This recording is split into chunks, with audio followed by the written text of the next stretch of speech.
Hi, I'm Kathryn Jean Lopez from the National Review Institute, and I'm very grateful to Tessa Cox for joining me from the Charlotte Lozier Institute, Senior Research Associate. Is this your Yeah, title?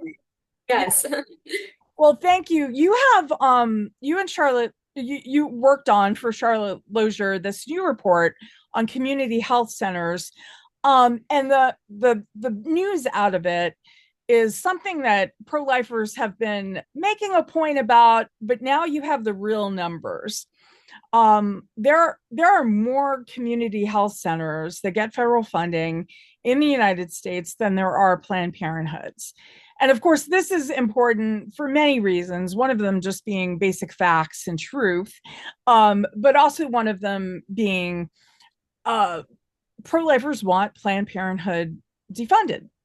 But this doesn't need to be just a pro-life point. There are other centers out there that do more for women, frankly, than Planned Parenthood does. And so, Tessa, can you talk a little bit about this report and why it's important? Sure, yes. These certainly don't represent every clinic or every center that's out there serving women, providing these resources. Of course, we know that there are pregnancy centers around the country that offer services to women. But for this analysis, we wanted to focus in specifically on community health centers, and these would be federally qualified health centers and rural health clinics. And we decided to take a look at these for a few reasons. They're already receiving federal funding, and they're in these underserved communities. To qualify to be these two different types of facilities, federally qualified health centers or FQHCs are in these underserved communities that don't have a lot of healthcare options. They're providing healthcare on a sliding fee scale to make sure that it's accessible and affordable for people. And then rural health clinics are in rural communities, the rural communities where there aren't really a lot of other providers. And as someone who grew up in a very rural area, I've seen them firsthand. I found out over the course of this research that my own childhood nurse practitioner works at a rural health clinic. So they are definitely, both of these types of providers are in the community across the country, serving women, serving families. And we specifically looked at these community health centers that are offering women's health care. They really do everything from pediatrics to dental care, behavioral health, but we wanted to see, well, which ones are offering care specifically for women? And we tallied them all up, and we found strikingly that all of these community health centers offering women's health around the country outnumber Planned Parenthood centers by 15 to 1.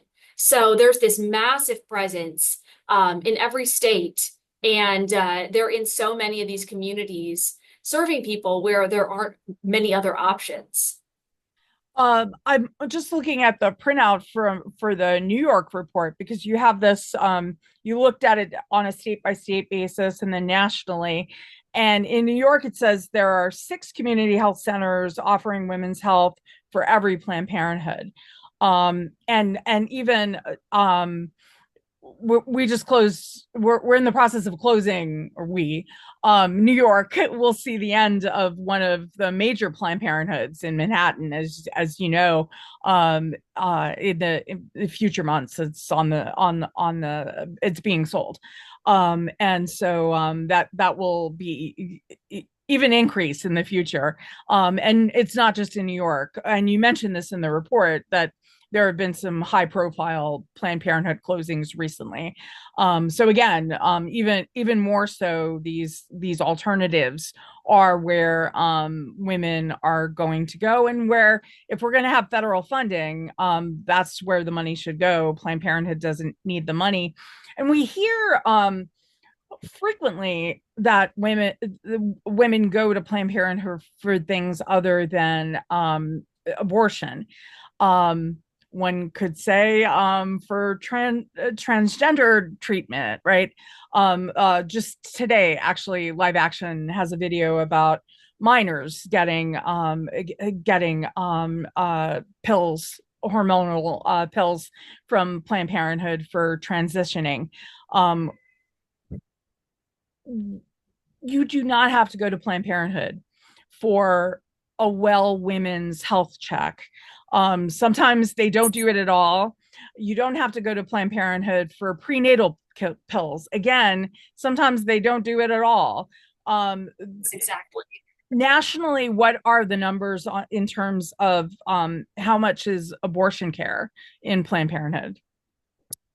Yes, so Planned Parenthood, the way that they report their services, they downplay the role that abortion has in their business model. They count a pregnancy test as a unique service. They count an STD test as a unique service. And then they pool all of those services together and say, well, look, abortion is just a small fraction of what we do. But when you look at the numbers and you look at how Planned Parenthood fits in the U.S. abortion industry at large, they are the dominant abortion chain by far. Um, they now perform somewhere close to 40% of all abortions in the United States. So far outnumbering what everyone else is doing. And it's really disturbing what they've done with their market share over the years, because during periods in which most abortion centers were reporting declining abortion rates, Planned Parenthood's abortions increased. So they went from around 14% of all abortions in the United States in 1999. And then, like I said, they're up somewhere around 40% right now. So they've seen this dramatic increase over the years in their dominance of abortions in the United States. And we see this even in the services that they report, looking at services related to pregnancy or the end of a pregnancy. If you look at abortion, adoption referrals, prenatal care, and miscarriage care, of all the services in those four categories that Planned Parenthood provides, abortion is 97%. Hmm. Um, in their most recent annual report, they reported 228 abortions for every adoption referral. So they are the leader, they're the market leader, and abortion is a huge percentage of what they offer. And it could be said that the fact that so many Planned Parenthoods are closing now is confirmation, um, and a sign of the times. You know, I'm very happy to know that Planned Parenthood is closing in Manhattan. I personally have prayed out there, have done sidewalk counseling there, um, but um, we don't need abortion clinics. Abortion advocates don't need abortion clinics like they used to, because in a place like New York, the hospitals are doing it. And increasingly, we know at least two-thirds of the abortions that are happening by chemical abortion pills or chemical abortions. You're illegally getting pills in Texas from New York. You know, there's a lawsuit going on now. Um, Yes. and so it is confirmation that Planned Parenthood doesn't need to exist, because what they're doing is abortion, and there are other ways to get to get abortions now in America, unfortunately. And So, what is your hope that that lawmakers, the policymakers, do with this report? Well, really, the point of doing all of this research, doing this analysis, was really just to take stock and see what is out there. Like I said, these are health centers that are already receiving federal reimbursement, state reimbursement, and to just count them up and really see what are the services that are being offered. And of all of these, how many are providing women's health specifically? And so my hope is that everyone will look at this report and be encouraged that there are so many Yeah. options for women. And then to be inspired to fill any gaps that they see on our map. Because like I said, these are an important piece of the alternatives for women, but they're not the only piece. And certainly there are general Medicaid providers around the country, pregnancy centers around the country, other community clinics that don't necessarily fall into either of these two categories around the country that are also very important and offering real medical care, real services for women, for the whole family, and they're important parts of the story too. And that's a critical point you make. We are not talking, when we're talking about community health centers, we're not talking about pro life centers. We're not talking about the pregnancy resource centers, which Charlotte Lozier also covers. You have an annual report, right, on the pregnancy centers, or by, Yes, like every biannual. yeah, okay. Yeah. Okay. Oh, you have a regular, and you have for a while, for years, reporting on those. So we're not talking about people who are bought in, opposed to abortion. Some of these women's health centers are providing abortions, of abortion pills. So this isn't a political point necessarily, other than to say, I mean, we do, as pro-life advocates, want to defund Planned Parenthood. Not only because they provide abortions, because they're not doing what they say they do. There was, for years, we were making the point that they don't do breast cancer screenings, right? They refer, and some of these federally funded community health centers are doing that. It's more comprehensive for women, but Yes. when we talk about like the pro-life response, um, there are the pregnancy centers, and I always try to make the point it's not enough. I wanted to defund Planned Parenthood, um, but it's not enough to defund Planned Parenthood. We need more. We have 3,000 plus pregnancy resource centers. We have federally funded community health centers that provide lots of different, as you say, dental services, lots of services for women, and families. But we need more. And I look to, for instance, there's a Heart of Christ clinic in Detroit that opened up in the last year or so. And their idea, and they're not alone, their idea is they are pro-life, they're Catholic, and so they're not providing abortions. But what they're trying to do is to provide holistic healthcare. So a woman is going there before she's ever pregnant. So when she's pregnant, she's going there too. And she's getting a fuller sense of what's possible, rather than going to Planned Parenthood, which you think is women's healthcare, but it's really just an abortion clinic. And so the pro-life response needs to be this holistic alternative, and ideally, they'll be in the mix of federal funding in a sane country, right? But that's a whole nother debate, obviously. Well, yes, and you're exactly right that these community health centers, the FQHCs, the RHCs, uh, they don't necessarily take a stance on abortion. A lot of these are just average doctor's offices that are serving patients in areas without a lot of other healthcare options. And we know that the vast, vast majority are not abortion businesses because they receive federal funding and it's just not part of what they do. All right. And so when you combine these and you look at, like you said, the work of all of the pregnancy centers around the country, and it's been encouraging to see the work of our sister organization, Her Plan, that has built up a directory of all of these life-affirming alternatives that are active in the pro-life states, including the pregnancy centers. And so that's an important element to it as well. Just seeing, like you said, all of these providers that have been inspired to serve women for the whole life and to provide that care and to walk alongside them and make sure that they get the resources that they need. And one of the benefits of a report like this, where if you go to the Charlotte Lozier Institute website, you can click on a map and see what's going on in your state. also with her plan, you can click and find out if you do not know, which I find is often the case.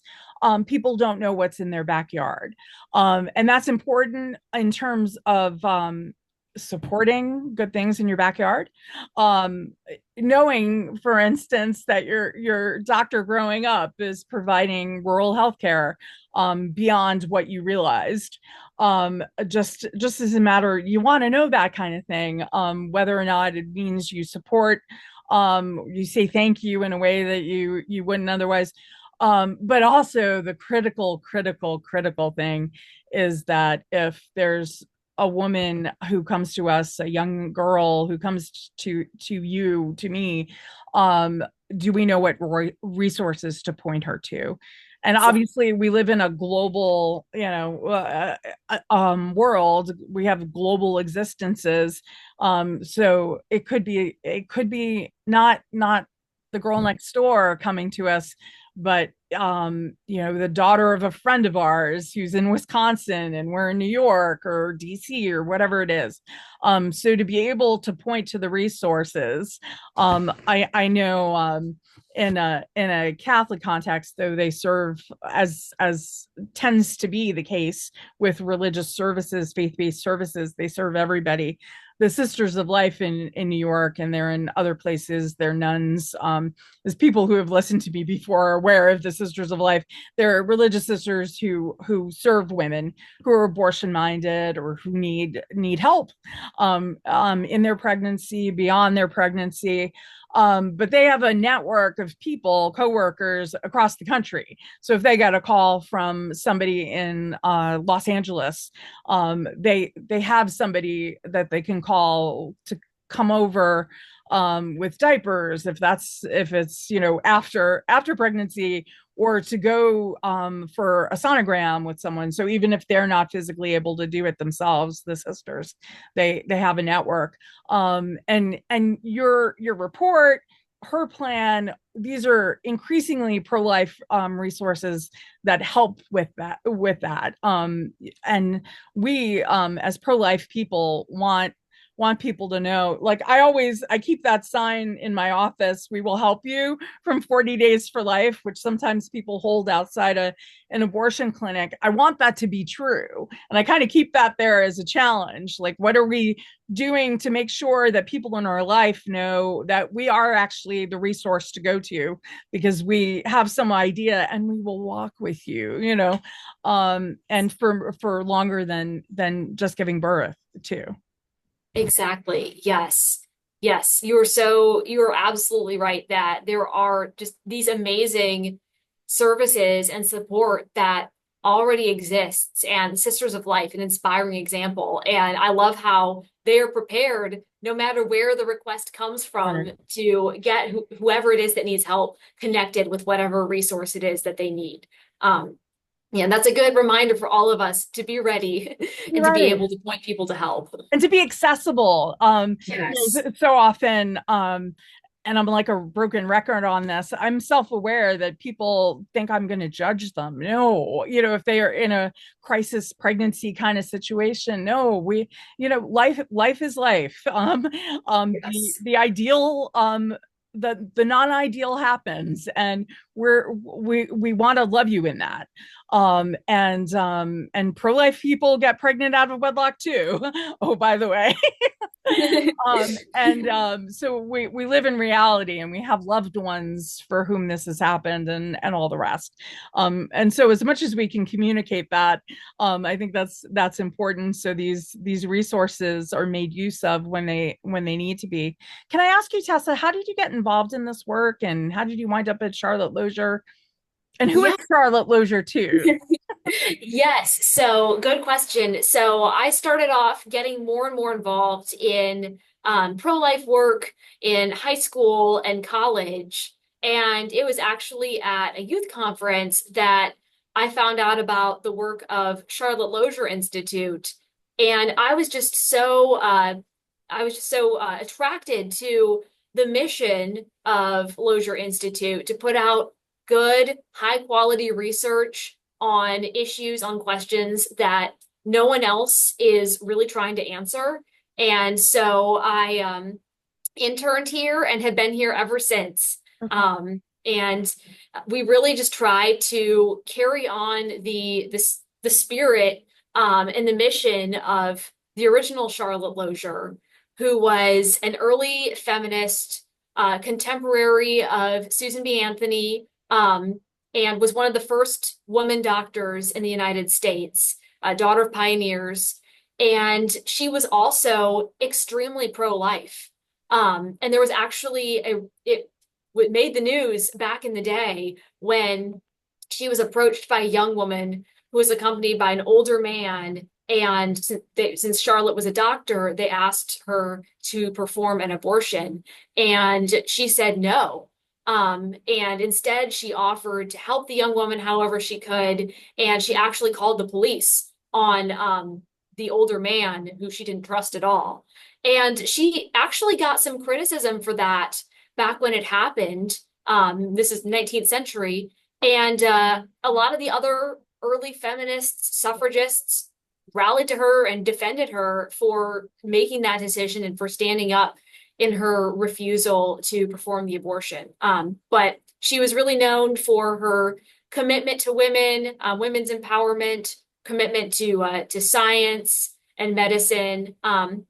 She actually passed away at a young age in childbirth, but we wanted to carry on her legacy of commitment to women, commitment to science, and name the institute after her. Well, and I remember the birth of the Lozier Institute.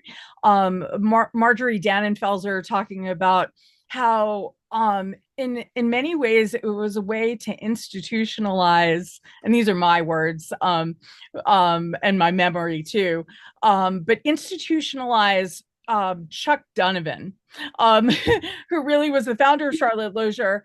And he's given his life to this work. And for years, I would call Chuck to ask, so what's really going on here, on questions that were in the news. And I just looking at the website, just updating myself earlier today when I saw that you had the report out.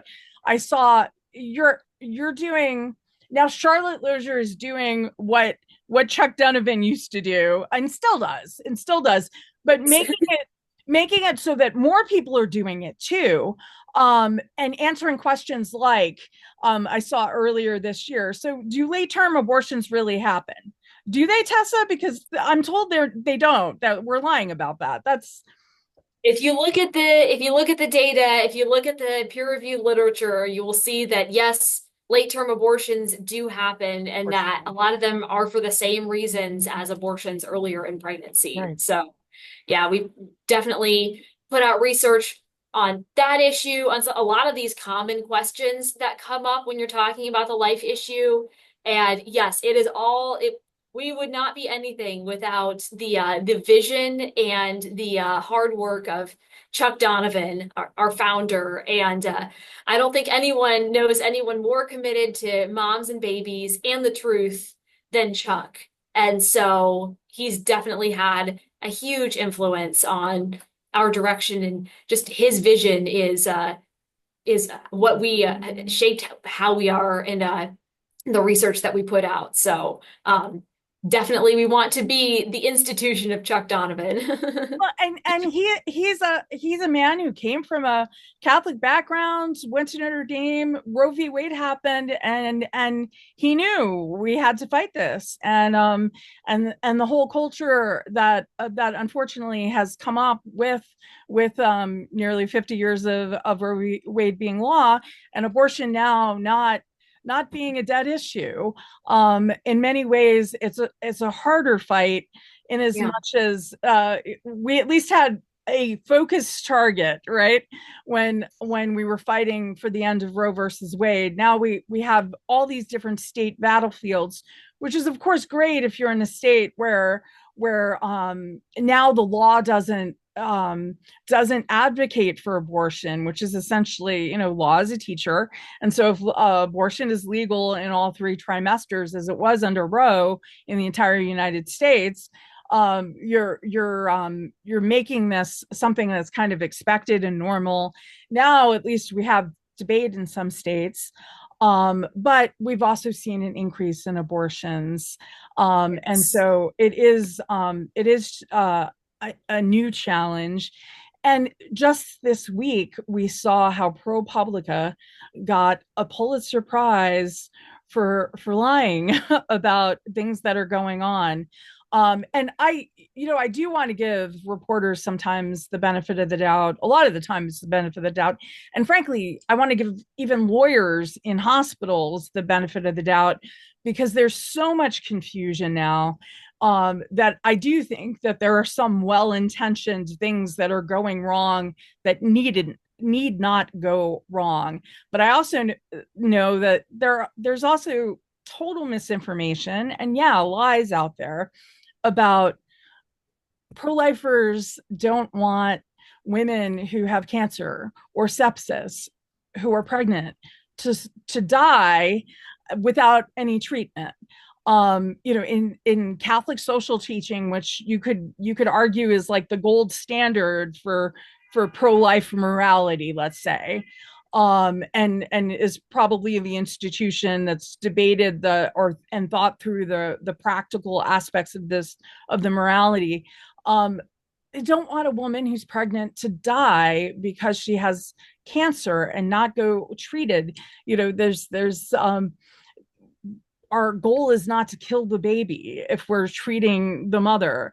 And so it's so much more complicated and humane than some of these political debates make it all out to be. And so that's all a long way of saying thank you for what you're doing, because it's important, because it's shedding light on the truth, and it's not easy work, and it doesn't get attention like it should. But that's why I'm grateful for your time right now. Oh, well, thank you for everything that you do. And certainly, I mean, our scholars have done the research, looked at the laws, and no pro-life state prohibits providing care for a pregnancy emergency. They all allow doctors to intervene when they see that a patient is at risk. And so it's just a matter of making sure that doctors know and that women know that the law is not preventing the doctor from intervening when there is this serious risk. And so that's why we put out the research, put out the analysis to help equip people so they know what the facts actually are on the ground. And that has been the pro-life point forever. We're talking about two patients, and so we don't forget about the mother in this whole process. We want the best care for the two patients, and sometimes that will mean that the baby dies in the process, but that's not our goal. And One last question, unless you have any additional thoughts you want to add. Anything surprise you as you were doing this research? Well, like I said, I was really just surprised pleasantly by how pervasive these community health centers are, both the federally qualified health centers and the rural health clinics. And just being able to see examples of ones that I knew personally or remember driving by. I had friends who knew that I was working on this research, and they would take pictures of federally qualified health centers as they were traveling and send Really? them to me. So it was just really encouraging to see there are these options that are in most communities, including some of the most underserved communities. And of course, there are still medical deserts, still things that need to be done, but just seeing that there is this existing network was really encouraging. I like to say it's not enough to defund Planned Parenthood. We want to defund Planned Parenthood. We need to invest in more maternity homes, pregnancy health centers, the Heartbeat International Network, these kind of things. But as you say, it is encouraging to know there are these health centers that do provide medical care for women that exist that actually are doing things that people think Planned Parenthood is doing, and in some circumstances, Planned Parenthood is doing. But there are so many stories, and you have the data on, I went to Planned Parenthood and this is not something they provided. And so the idea is to get people places where there's a more holistic treatment. And obviously, as pro-lifers, we'd love you to go to a pregnancy care center that is going to help you choose life, and recognize that you're a mother and you can do amazing things if people walk with you. But also people who are pro-choice, who want abortion to be part of that, um, those options, who are really pro-choice, right? um, they can feel comfortable that with defunding Planned Parenthood, um, women will have access to all the choices. And then the next thing is, of course, to make sure that these health centers do know all the resources, and adoption and all the rest.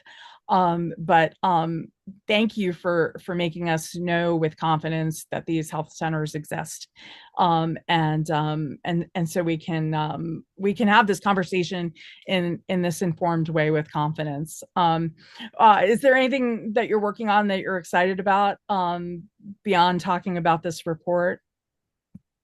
Well, yes, now that this report is finished, I am turning back to some of the research that we have ongoing. You mentioned that abortion drugs are now the dominant form of abortion in America. And so we have a couple of studies in the works looking at women's experiences with that, the information that they're given, how that matches up with their experience. And so I'm excited to keep working on that. Sobering, but want to make sure that these questions that haven't been fully answered are being answered, and fill gaps in the literature. So glad to turn back to that. Well, since you mention it, it is National Foster Care Month, and so often I hear anecdotally that women who are abortion minded will not consider adoption in so many cases because they think it's foster care, Mhm. and are not aware that there are so many couples, more couples than there are babies available to adopt. And of course, older kids in foster care, that's another whole issue that we need to tackle more. But you can only do so much at once. I do look forward to what you find out about what people are actually being offered, and how we can do that better. It's important work you do, and I love the fact that your friends and are aware of the work that you're doing in that detail. Where are you actually from? You mentioned your rural doctor growing up. Yes, so I am from rural Illinois originally, and then now in Northern Virginia, where Charlotte Lozier Institute is located. But grew up in a rural area, and glad to see that there are good doctors' offices, good providers everywhere, rural and urban. Well, if you're one of those doctors, thanks for what you're doing. It is such important work, and it's Mother's Day. Mothers do the most important work, and anything we can do to support them, that's where we need to be. So thanks again, Tessa, and to do keep in touch with us about the work that you're doing. Of course, thanks so much for having me on. It was wonderful to talk with you. And Charlotte Lozier's website. Yes, lozierinstitute.org. Lozier is spelled Lozier. And Um, I'll have the link if you're watching this on YouTube, so you can click on it. And any social media for you that you want people to look at? yes, I'm on Twitter. Lozier Institute is on Twitter. We're on most social media platforms now, so you can follow us for we post all of our latest research and commentary. So that's a good way of staying up to date with what's going on. Well, and if you follow nationalreview.com, we can't get rid of Michael New. He's been writing about every pro-life poll since for probably I think for over 20 years, maybe 25 years. Michael is so great and reliable, and he's a fellow, I think, at Charlotte Lozier. Yes, one of our associate scholars, one of our first associate scholars. He's been here from the beginning, and like you said, it's just really a pillar when it comes to research on life issues. He does so much. Yeah, it's gotten to the point actually when I was editor of National Review Online a while back, like getting not quite 20 years ago, but I would see a poll and I'd ask Michael to write about it. Now Michael's written about it by the time I've seen the poll. So he is That sounds very about right. reliable. Yeah. Well, thank Incredibly you, fast. Tessa. Thank you so much. And Thank you thank so you much. everybody who sat through this, and please share the resources and share the video to give more of a sense of the context of this report and some of the other work that Tessa and Charlotte Lozier are doing, which is an arm, I should add, of we mentioned Marjorie Dannenfelser. It's called SBA Pro-Life America now. Susan B. Anthony, Pro-Life America. Okay. And we are a 501(c)(3) sister organization. Gotcha. Yeah, it used to be the Susan B. Anthony list, and Yes. yeah. Name. New name, same mission. All in the family. Thank you, Tessa. Thank you. Bye.